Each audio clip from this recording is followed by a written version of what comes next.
الحمد لله رب العالمين والصلاة والسلام على رسول الله وعلى آله وصحبه أجمعين وبعد. waxaan rabaa inaan kelmo kooban ka iraahdo cudurrada ragaadiyey baabi'iyey ummadda Soomaaliyeed. cudurradaas waxaa kow ka ah oo bariyahan aad u baabi'iyey qalooca diineed oo dadka qaarkii ay diinta khalad ka fahmeen, ay quluwi ku sameeyeen, ay talax tageen, ay bannaysteen dhiiggii muslimka iyo xoolahoodii ay eber ka dhigeen. qaloocaas marka waa musiibo oo ummadda Soomaaliyeed haysata oo baabi'isay. nebigu waa ka digay sallallahu alayhi wasallam, wuxuu yidhi iyaakum walquluwa fi ddiin, iska ilaaliya oo ka feejignaada talax tagga diinta lagu talax tago. waxaan leenahay walaalahaas dhiigga muslimiinta bannaystay dhammaynhaya, ilaahay ka baqa, muslimka dilka ka daaya baabi'inta, hantidooda dhowra. waana xaaraam qofka muslimka ah in la dilo, in maaragta la dhaco, in maxaanku idhaahdaa sharaftiisa waxa laga sheegay sida nebigu yidhi sallallahu alayhi wasallam, kulul muslimi cala muslimi xaraamu damu wamaalu cirduhu. qodobka labaad oo Soomaali baabi'iyey wuxuu yahay waa khilaafka weeye iyo iswaafaqid la'aanta. ummadaan iswaafaqsaneen wax ma qabsato. qur-aanku in badan buu Rabbi ka digay subxaanahu wa tacaala. alla wuxuu yidhi wactasimuu bixabli illaahi jamiican walaa tafaraquu, xaragga ilaahay dhammaantiin qabsada, ku dhaga diinta alla ku dhaga, ha kala teginnina. Soomaali waxa baabi'iyey khilaaf iyo tafaruq. dadaan midaysnayn wax ma qabsadaan. waxay yidhahdaan Soomaalidu walaalo culoobay ama iskhilaafay waana xabaal badiyaan, waana xoolo yareeyaan. ummadda Soomaaliya waxaan ugu baaqaynaa inay walaaloobaan oo heshiiyaan oo khilaafka iska daayaan iyo tafaraaruqa. qabyaaladda ayana saddex ah oo ah cudurka saddexaad waa qabyaaladda. qabyaaladdu waxay ku xiran tahay khilaafka. qabiil qaran ma noqdo, wax gaarana ma taro. tol beelay yaa maali jiray in la isdilo, in la isdhaco, geel la kala qaado, la isburburiyo, waxba laga faa'idi waa. nebigu wuxuu yidhi sallallahu alayhi wasallam dacuuhaa fa innahaa muntina, war iska dhaafa habar wacadka iyo qabyaaladda iyo tol beelay, waa qarmoon iyo qurun weeyaan oo waa ku baaba'aysaan, waana ku baaba'nay, wax kamaana faa'idin. cudurka ugu khatarsan asna waxa weeyaan oo Soomaali baabi'iyey waxa weeyaan waa qaadka oo lacagtii Soomaalida oo dhan ay ku baaba'day. maalin kasta boqolaal kun ama malaayiin dollar ayaan waxaan u qaadnaa Itoobiya iyo Kenya. caleen sun ah oo cagaaran ayaan soo dhaafsannaa.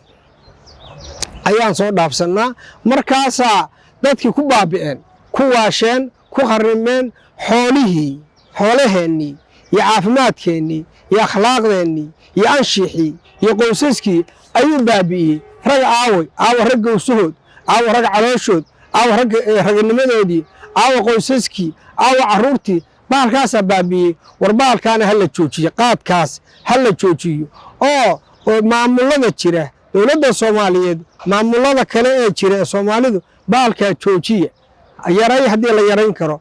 ummadda Soomaaliyeed waxaan leenahay war qaadka iska daaya, faa'iido ma leh, cunaysaan. waxaan rabaa inaan ku soo koobo kelmaddayda dadka maamulka haya ee Soomaalida maamulhaya, ilaahay ka baqa subxaanahu wa tacaala. war dadka u tura, war dadka u naxariista, war cadaalad sameeya.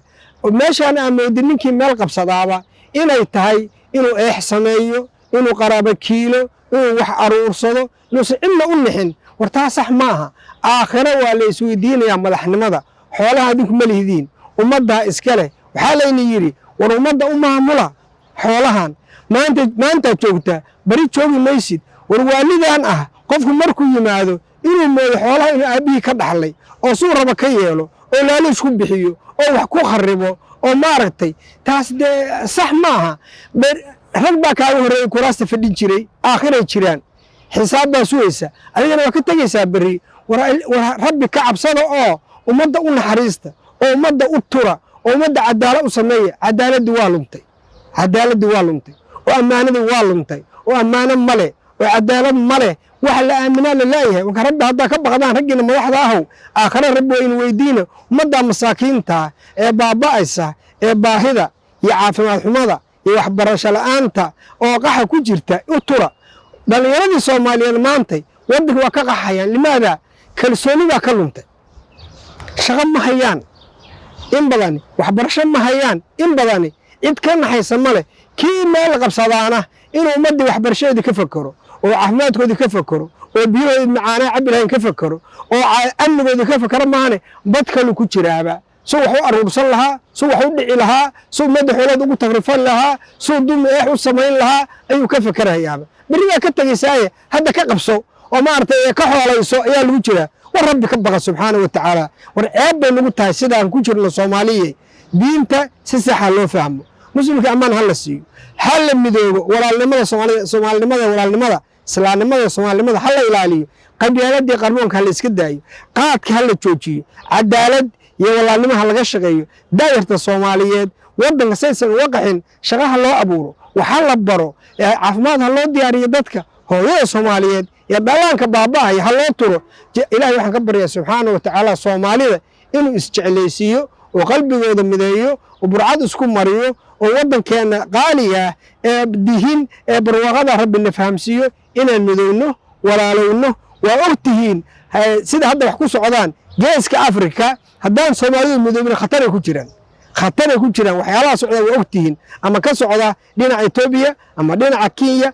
ama caalamiyan Soomaalidu haddaysan midoobin mar dhow haddaysan midoobin khatar ku jiraan in la qaybsado oo lagu kala daro duwalka oo barwaaqada dhulkooda ceegaagtay badahooda in la qaato aad bay u mahadsantihiin waxgaradka Soomaaliyeed odayaasha iyo salaadiinta iyo culimada iyo ganacsatada iyo siyaasiyiinta iyo kulligiin gacmaha la isqabsado oo hala sameeyo guddi Soomaaliyeed oo waxgarada oo dadka Soomaaliyeed ee jamhuuriyadda degan ama degan maxaan ku raahdaa kuwa Itoobiya dhex degan kuwa Kenya raacsan kuwa Djibouti si la isu keen lahaa alqowmiyada Soomaaliya الكبرى سيلس وكين لها تاها اللي يفكروا جزاكم الله خيرا وبارك الله فيكم والسلام عليكم ورحمة الله وبركاته.